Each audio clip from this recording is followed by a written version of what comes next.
Samajwadi party के नेता Azam Khan jail से बाहर आए। जब से जेल से बाहर आए हैं, तमाम मीडिया की सुर्खियों में आजम खान बने हुए हैं कि आजम खान क्या बहुजन समाज पार्टी की बसपा प्रमुख मायावती के साथ जाएंगे या समाजवादी पार्टी में बने रहेंगे। लेकिन एक और सवाल राजनीतिक हलकों में तैर रहा है। सवाल ये है कि आजम खान और आज़ाद समाज पार्टी के राष्ट्रीय अध्यक्ष और नगीना से सांसद चंद्रशेखर के बीच बहुत अच्छा तालमेल है। आजम खान जैसे धुरंधर नेता जब चंद्रशेखर आज़ाद पर हमला सहारनपुर में हुआ था, वो देखने भी गए थे और आजम खान चंद्रशेखर आज़ाद को पसंद भी करते हैं। तो एक सवाल ये राजनीतिक हलकों में तैर रहा है कि आजम खान क्या आज़ाद समाज पार्टी के साथ जाएंगे। अगर समाजवादी पार्टी में रहते हैं तो समाजवादी पार्टी में रहकर आजम खान अपने कद का, अपने पद का, अपनी ताकत का इस्तेमाल करते हुए अखिलेश यादव और चंद्रशेखर आज़ाद के बीच साल 2027 का गठबंधन करा पाएंगे। यानी आज़ाद समाज पार्टी और समाजवादी पार्टी क्या 2027 का विधानसभा का चुनाव गठबंधन में लड़ेंगे, क्योंकि जयंत चौधरी समाजवादी पार्टी से अलग होकर भारतीय जनता पार्टी की तरफ है। तो क्या एक नया समीकरण पश्चिमी उत्तर प्रदेश में बनेगा? क्या समाजवादी पार्टी के उन दिग्गज नेताओं को दिक्कत आने वाली है पश्चिमी उत्तर प्रदेश में, जो समाजवादी पार्टी की टिकट की ठेकेदारी भी करते हैं? हमारे साथ राजीव प्रताप सैनी है, वरिष्ठ पत्रकार हैं और पश्चिमी उत्तर प्रदेश और उत्तर प्रदेश की राजनीति की समझ रखते हैं। एक एक मुद्दे पर एक एक बिंदुओं को अच्छे से जानते हैं। राजीव भाई, सबसे पहले तो आपका बहुत बहुत शुक्रिया खोजी न्यूज़ पाने का। धन्यवाद। तो आप देख रहे हैं आजम खान जब से जेल आए हैं, उनकी बातों का अंदाज, वो लगातार टीवी चैनल्स को इंटरव्यू दे रहे हैं, जिस तरह वो बोल रहे हैं सस्पेंस भी बरकरार है। आजम खान कभी अखिलेश यादव को अपने बेटे की तरह बता देते हैं, अपनी पार्टी के राष्ट्रीय अध्यक्ष को बेटे की तरह बताना भी एक सवाल छोड़ जाता है। और जो मैंने अभी अपने एंकर में कहा कि जो आजम खान और चंद्रशेखर आज़ाद के बीच ट्यूनिंग है, बहुत अच्छी ट्यूनिंग है, तो 2027 में क्या साथ आ सकते हैं? क्या जयंत चौधरी की भरपाई आज़ाद समाज पार्टी से अखिलेश यादव कर सकते हैं? हाँ, देखिए राशिद भाई, आजम खान जेल से छूटे हैं और उसके बाद जो हम देख रहे हैं कि लगातार वो जो दर्द बयान अपना प्रस्तुत कर रहे हैं और लगातार उनके इंटरव्यूज़ आ रहे हैं, और जिस तरह से एक दर्द का एक गुबार उनके भीतर से निकल रहा है, उससे साफ जाहिर हो रहा है कि पिछले 5 साल में बहुत दर्द, बहुत गम, बहुत गुस्सा, बहुत सब्र और बहुत कष्ट उन्होंने झेले हैं। जितनी दुनियादारी में जितने दिक्कतें और दुश्वारियाँ हो सकती हैं, वो आजम खान ने जेल में झेले हैं। वो जिस तरह से बयान कर रहे हैं, जिस तरह से वो शब्दों के जादूगर तो हैं ही, उन्हें माना जाता है कि शब्दों के जादूगर हैं। राही मासूम रजा और कादर खान भी उतने अच्छे डायलॉग नहीं लिख सकते जितना आजम खान लिख सकते हैं। जिस अंदाज में और जितने अच्छे अपने बयां अपने दर्द को आजम खान कर रहे हैं। और निश्चित रूप से वो जिस तरह से अपने दर्द को बयान कर रहे हैं, वो शरीर में शिहरन पैदा करता है। ऐसा लगता है कि आज़ाद हिंदुस्तान में या तो कभी आज़ादी के दौर में जो जेल में लोग रहे थे उन पर इतनी यातनाएं हुई हैं, या उन्होंने इतने जुल्म जाती सही है, या फिर आज़ादी के बाद भारतीय जनता पार्टी के राज में आजम खान एक पहले से शिकार हैं राजनीतिक दुश्मनी के, जिन्होंने इतनी बड़ी यातनाएं सही हैं। जिस तरह से उन पर सैकड़ों मुकदमे उन पर हैं, उनके बेटे पर हैं, उनकी पत्नी पर हैं, उनकी बहन पर हैं, उनकी मरी हुई मरहूम माँ पर हैं। तो इस तरह लगता है कि वो, पहली तो बात यह कि जेल से छूटने के बाद पहली बार ये हो रहा है कि लगातार सीरीज में उनके इंटरव्यूज आ रहे हैं, और एक व्यक्ति सरकार के सैकड़ों मुकदमे फेस करने के बाद और लगातार इस अंदाज में, कभी उनके लहजे में एक बिल्कुल बेचारगी झलकती है, अगले ही पल उनके लहजे में बहुत कट्टरता झलकती है, मतलब बदलाव तुरंत हो जाता है। बदलाव हो जाता है। कभी तो बदला लेने की बात करते हैं, कभी वो सब्र की बात करते हैं कि मेरा रब कहता है कि तुम मुझ पर छोड़ दो, मैं तुमसे भी मजबूती से बदला लूंगा जो तुम्हारे साथ जाती हुई है। और कभी वो कहते हैं कि मैं हारा नहीं हूँ, वो जीता भले ही हो लेकिन मैं हारा नहीं हूँ। इसका मतलब वो अपने राजनीतिक जो प्रतिद्वंदी हैं उन्हें एक मैसेज दे रहे हैं कि आजम खान अभी गए गुजरे नहीं हैं। तो मुझे जो लग रहा है कि वो अपने जो आंसुओं के जरिए अपनी बात कह रहे हैं, अपने दर्द के जरिए जो अपनी बात कह रहे हैं, वो निश्चित रूप से कोई नया रास्ता वो तलाश रहे हैं उत्तर प्रदेश में जेल से आने के बाद में। राजीव भाई, आजम खान जेल से बाहर आ गए हैं। रामपुर के एक सांसद हैं जो समाजवादी पार्टी से चुनाव जीत का है, मोहिबुल्ला मौलाना है, वो चुनाव जीते। बताया जाता है कि आजम खान उनका विरोध कर रहे थे, अखिलेश यादव ने उनको टिकट दिया। एक बयान उनका आया था कि आजम खान सुधार गृह गए हैं। ठीक है, तो उन्होंने आजम खान ने जब एक चैनल को इंटरव्यू दिया तो उन्होंने उन पर कटाक्ष करते हुए सीधा-सीधा कहा, समाजवादी पार्टी के ही सांसद हैं, कि वो अच्छा है उन्होंने मुझे भैंस चोर, बकरी चोर नहीं कहा, उन्होंने सुधार गृह कहा कि सुधार गृह में गया हूँ, लेकिन मैं सुधरा नहीं हूँ। ये आजम खान ने कहा। ये बयान किस तरह देखते हैं? क्या आजम खान और समाजवादी पार्टी के बीच तल्खी है? देखिए, तल्खी तो उनके मन में बहुत है, हर व्यक्ति को लेके है। उनको लेकर अखिलेश को सवाल पूछे जाते हैं तो वो इस लहजे में बात करते हैं कि वो आएंगे तो उनका बड़प्पन है, मैं क्या हूँ, मैं तो एक तंग गली में रहने वाला एक छोटा सा कार्यकर्ता हूँ, मेरे पास क्या है, मैं तो जेल से अभी आया हूँ। और जिस तरह से रामपुर के सांसद का बयान आया है कि उन्होंने कहा कि वो तो सुधार गृह में है, तो निश्चित रूप से उन सांसद ने भी आजम खान पर व्यंग्य कसा और आजम खान ने भी कटाक्ष के लहजे में यही बात कही थी कि मैं तो चाहता था कि यहाँ से अखिलेश यादव चुनाव लड़े, लेकिन वो नहीं लड़े, उन्होंने अपनी मर्जी से टिकट दे दिया। उन्होंने कहा था पहले दिन जिस दिन जेल से छूटे और उनका बयान आया कि रामपुर से वो जीते हैं लेकिन मैं हारा नहीं हूँ। तो आज भी उन्होंने उनके जो कटाक्ष थे उस पर व्यंग्य कसते हुए प्रत्युत्तर में कहा कि उन्होंने कहा है कि मैं सुधार गृह गया हूँ, उन्होंने मुझे भैंस चोर बकरी चोर नहीं बताया है। तो एक तल्खी है बातचीत में और अखिलेश को लेकर भी उतने सहज और कंफर्टेबल नहीं है। 8 अक्टूबर का अखिलेश यादव का कार्यक्रम जारी हुआ था रामपुर के लिए, अब वो घटा दिया गया है, 6 अक्टूबर कर दिया गया है। तो क्या चल रहा है ये? आप क्या इसको समझते हैं? देखिए, शुरू में जब वो जेल से छूट कर आए, कोई भी समाजवादी पार्टी का नेता उनसे मिलने नहीं गया, ना जेल पे उनकी अगवानी करने गया। तो ये सवाल बहुत तेजी से उठने शुरू हो गए थे कि समाजवादी पार्टी में कोई भी आजम खान को लेने नहीं गया, कि ऐसा लगने लगा था कि बिल्कुल आजम खान को बिल्कुल अकेला छोड़ दिया है। और जिस तरह से वो आए तो उनसे सवाल पूछे जाने लगे। बातचीत उनकी जरूर हुई अखिलेश से जेल से छूटने के बाद में, लेकिन उन्होंने यही कहा कि उनका बड़प्पन है। उन्होंने मुझसे पूछा है मुलायम सिंह को लेकर तो उनके मन में बहुत प्यार है। मुलायम सिंह की बातें बताते हुए भावुक हो जाते हैं, कहते हैं कि मुझे उनसे इश्क था, मुझे उनसे मोहब्बत थी, मेरा उनका माशूका और वाला प्यार था। हाँ। महबूब लैला मजनू वाला प्यार था। लेकिन अखिलेश को लेकर उनके मन में इतनी सॉफ्टनेस नहीं है। अखिलेश को जब भी वो कहते हैं कि वो आएंगे तो एक तरह उनके आंखों से व्यंग झलकता है कि नहीं, वो पार्टी के हमारे नेता हैं, हमारे उनके उनके वो उसके मुलायम सिंह की अगली जनरेशन है, बड़े नेता हैं, आएंगे तो बड़प्पन है उनका। उनके मन में उतना प्रेम भाव अखिलेश के प्रति नहीं दिख रहा है। तो ये लग रहा है कि भीतर कहीं ना कहीं कोई सैलाब उमड़ रहा है आजम खान के मन में। जिस विश्लेषण के लिए हम बात करेंगे अब उस पर आते हैं।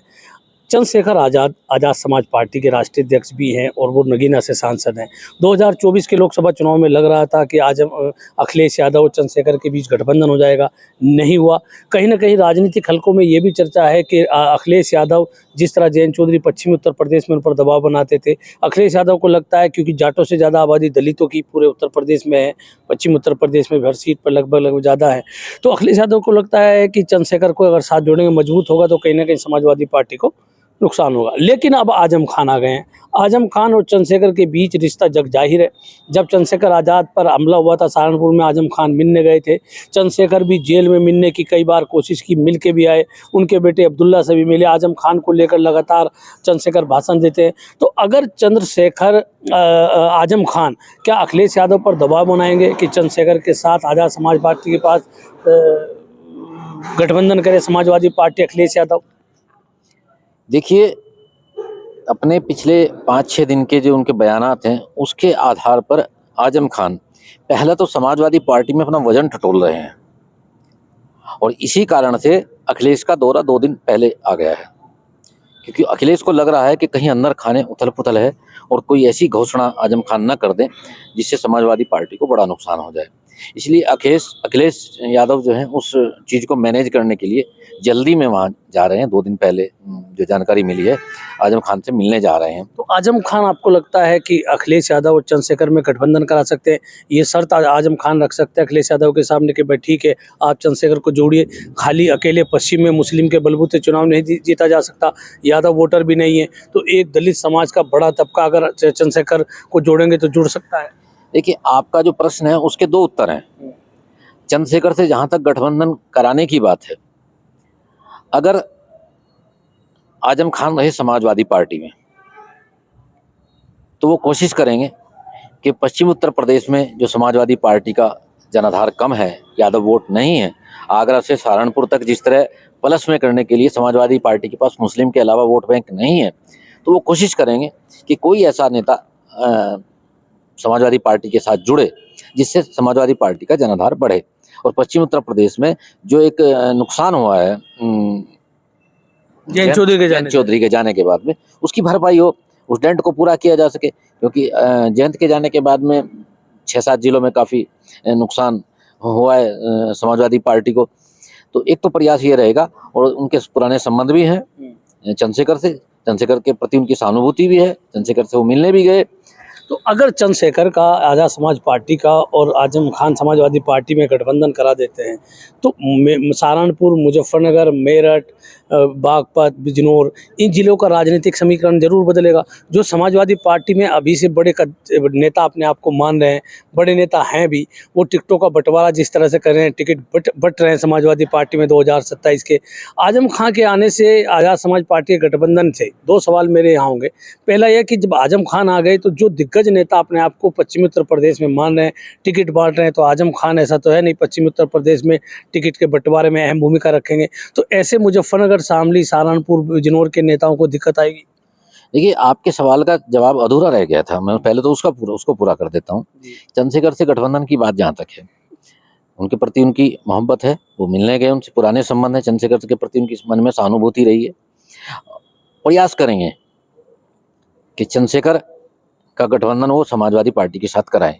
जो यहाँ पर कमी पेशी है समाजवादी पार्टी में, जो सांगठनिक कमी है, उसको मजबूत करें।